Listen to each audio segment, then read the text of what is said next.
हंस के लिए प्रकृति से जो क्षमता है, चोंच डालता है, पानी पानी अलग हो जाता है और दूध दूध लेकर, इसीलिए ज्ञानियों को हंस की उपमा दी गई है। संसार में रहते हुए भी ज्ञानी हंस की दृष्टि वाला होता है। वो जानता है और भेद विज्ञान के बल पर अलग अलग कर लेता है। ज्ञानी संसार से परे नहीं होते, रहते तो वो संसार में ही हैं, मध्यलोक में ही रहेंगे, इन्हीं जमीनों पर रहेंगे, इन्हीं जंगलों में रहेंगे, इन्हीं घर भवनों में रहेंगे सब में, लेकिन अपने अंदर किसी को नहीं रखेंगे। क्या कहा? रहेंगे सब में, लेकिन अपने अंदर किसी को नहीं रखेंगे। एक ज्ञानी का स्वभाव माना गया है। पानी में नाव हो बहुत अच्छी है, नाव का जीवन पानी में ही सुशोभित होता है। सड़क पर कोई खींचे तो नाव की भी स्थिति क्या होगी और खींचने वाले की भी स्थिति क्या होगी? कोई उसे पकड़ करके कहेगा इसका तो दिमाग घूम गया, ग्वालियर भेज दो, आगरा भेज दो। क्यों? सड़क पर नाव खींच रहा।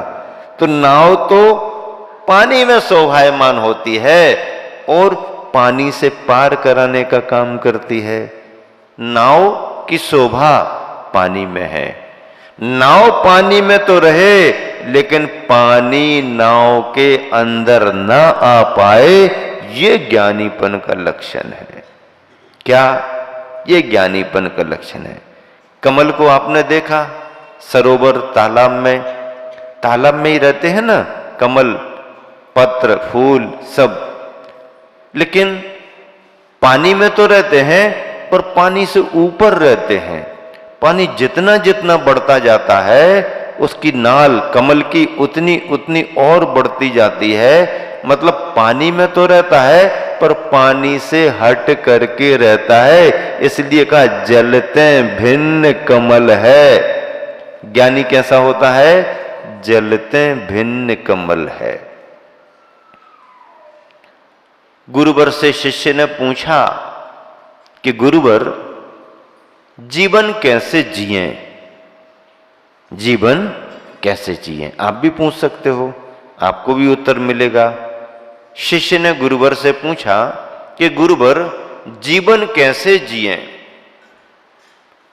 गुरु ने कहा, दर्पण की तरह है। क्या कहा? दर्पण की तरह है। शिष्य को समझ में नहीं आया, दर्पण की तरह?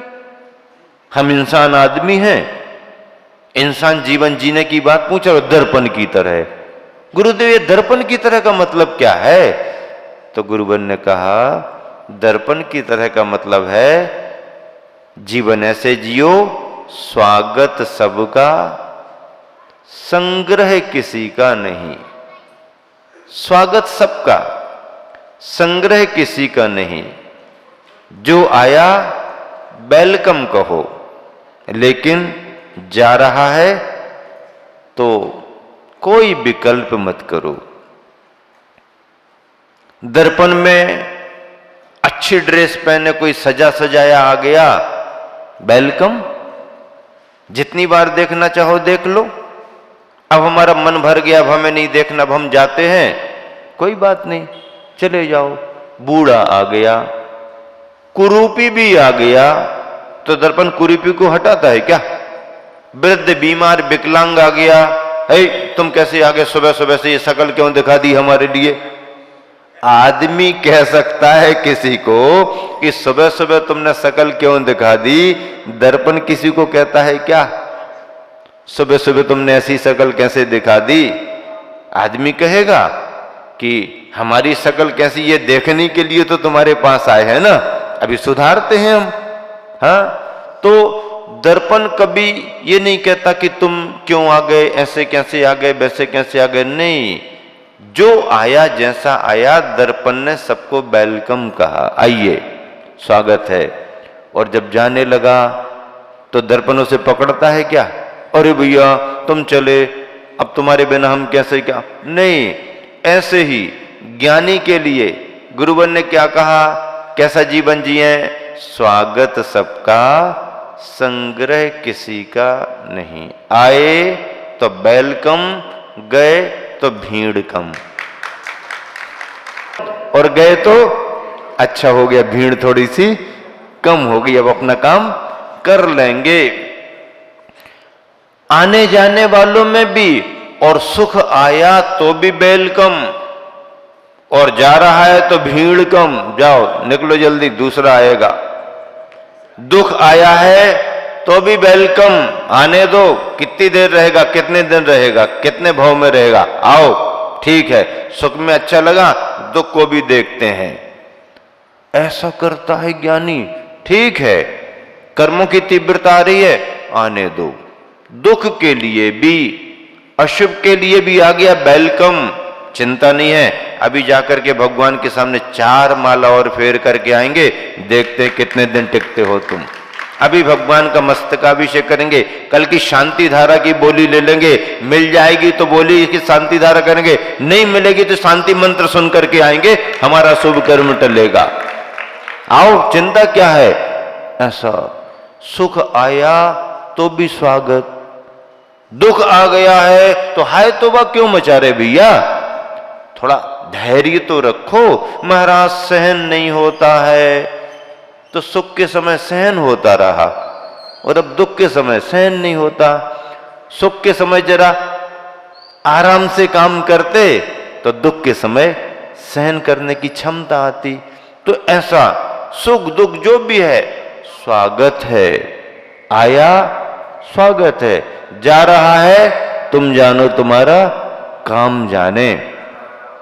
ये ज्ञानी की परिभाषा है। स्वागत सबका, संग्रह किसी का नहीं। कठिन मामला है भैया, सामान्य बात नहीं है। हाँ, मोबाइल तुम्हारे हाथ में आ गया, जितना सुख देता है उससे ज्यादा दुख भी तुम्हारे लिए देता है। मोबाइल अच्छा काम करता रहे तो तुम बहुत प्रसन्न होते हो, और जरा बिगड़ जाए, खराब हो जाए, दिन भर कुछ भी समाचार न आ पाए न जा पाए, तो देखो फिर तुम्हारी हालत मोबाइल से ज्यादा खराब हो जाती। मोबाइल तो कम खराब है, तुम्हारी हालत ज्यादा खराब है। हम खाना बाद में खाएंगे, पहले हम इसको सुधरवा तो लें। वो कह रहे नहीं अभी हमको टाइम नहीं, भैया तुम पैसा ज्यादा ले लो, अब भी काम करो, अभी करो। साधन ने हमें कितना परेशान कर दिया। ज्ञानी संसार में ही रहता है, पर साधनों के अधीन नहीं रहता है। ज्ञानी साधना के अधीन रहता है। किसके अधीन रहता है? साधना, अभ्यास। साधनों के अधीन रहने वाली तो दुनिया सब जानते हैं, सब देखते हैं, लेकिन ज्ञानियों के लिए साधनों का उतना महत्व नहीं है। ज्ञानियों के लिए अपनी आत्म साधना का महत्व है। इसलिए क्या कहा जा रहा अब आगे, यहां तो वस्तु पराई माने अपनी भेद नहीं करता, लेकिन ज्ञानी भेद करके चलता है, भेद विज्ञान करके चलता है। तू चेतन अरु देह अचेतन, यह जड़ तू ज्ञानी। क्या कहा? तू चेतन, तू कैसा है? चेतन है। अपना आत्म तत्व तो ज्ञानवान दर्शनवान है, चेतनवान है। 6 द्रव्यों में केवल जीव द्रव्य मात्र चेतन है, बाकी सब अचेतन है।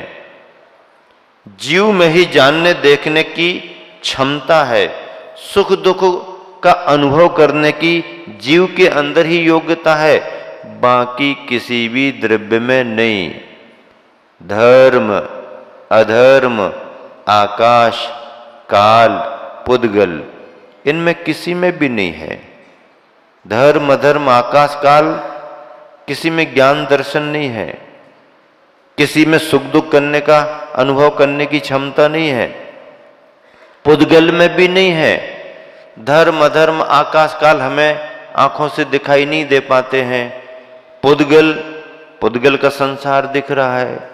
पुद्गल भी सूक्ष्म परिणमन कर जाए तो हमारी आंखें ना पकड़ पाए, आपकी मशीन ना पकड़ पाए, वैज्ञानिक ना पकड़ पाए, क्योंकि पुद्गल ने इतना सूक्ष्म परिणमन कर लिया।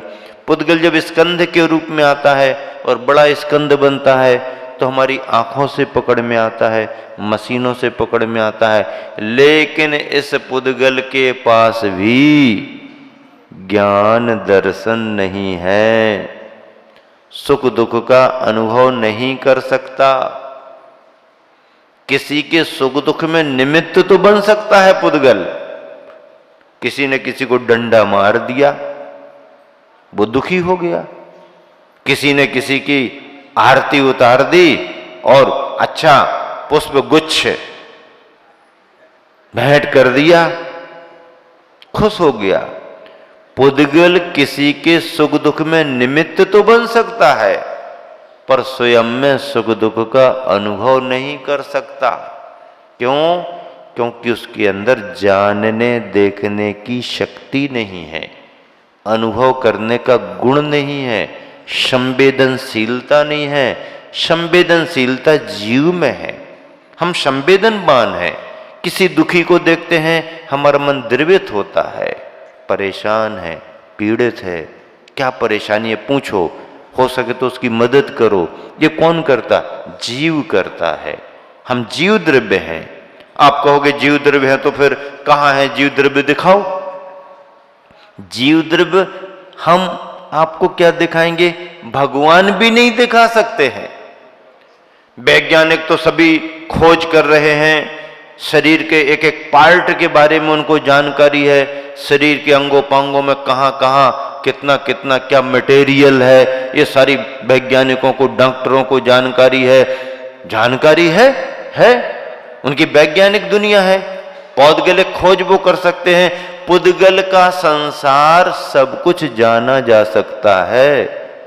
सब कुछ तो भगवान ही जानेंगे, लेकिन जितना विज्ञान पकड़ सकता है पकड़ सकता है, लेकिन चेतन के संसार को वैज्ञानिक दुनिया भी नहीं पकड़ सकती।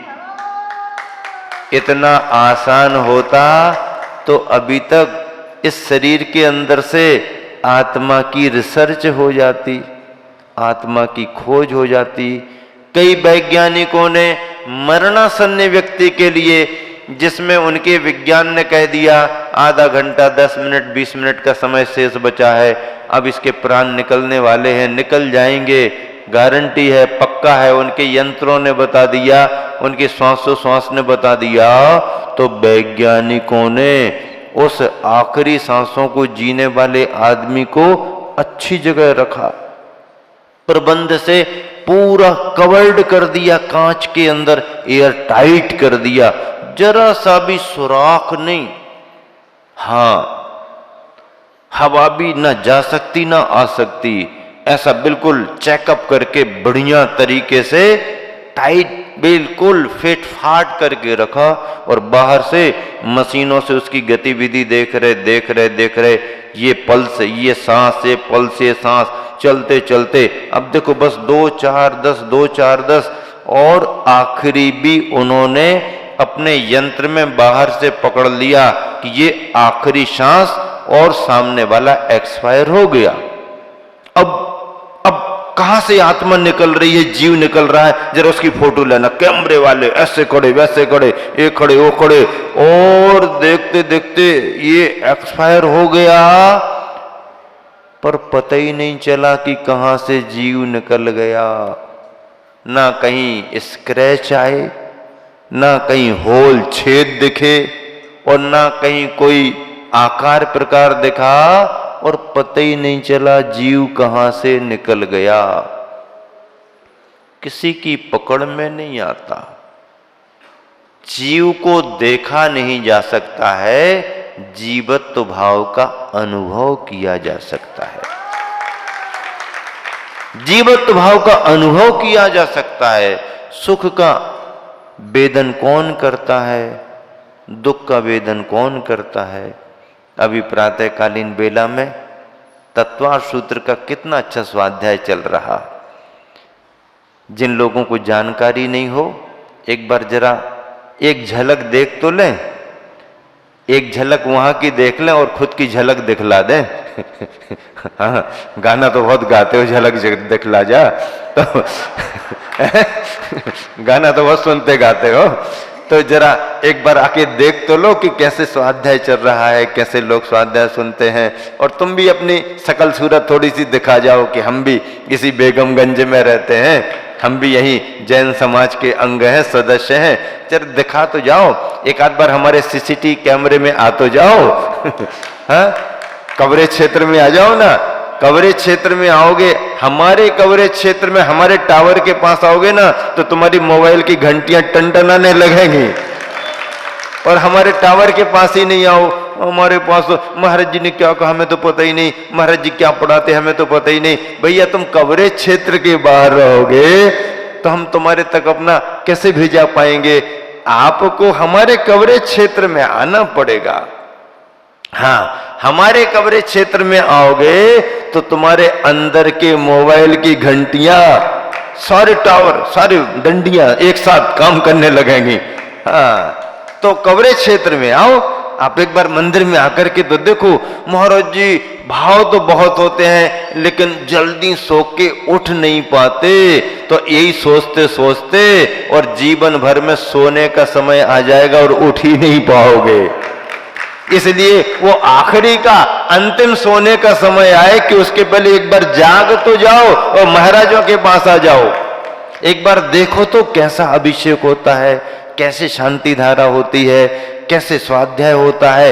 एक बार यदि आ गए तो आपकी घंटियां तो हमेशा को टनटनाती रहेंगी, चिंता नहीं करना।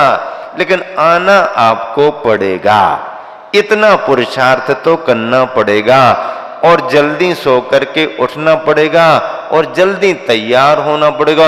महाराज जी हम जल्दी तैयार तो हो सकते हैं लेकिन अभिषेक वगैरह करने का अभ्यास नहीं है, तो बिना अभिषेक के भी आ जाओ, देख लो, 2-4 बार अभिषेक करने वालों को तो देखो, तुम्हारी भी शकल सूरत बदल जाएगी। हाँ, आओ तो देखो तो।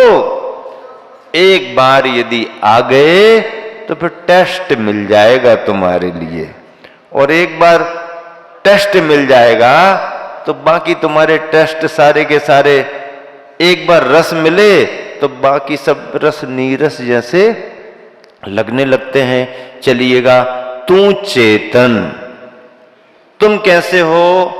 चेतन हो, ज्ञानवान दर्शनवान हो।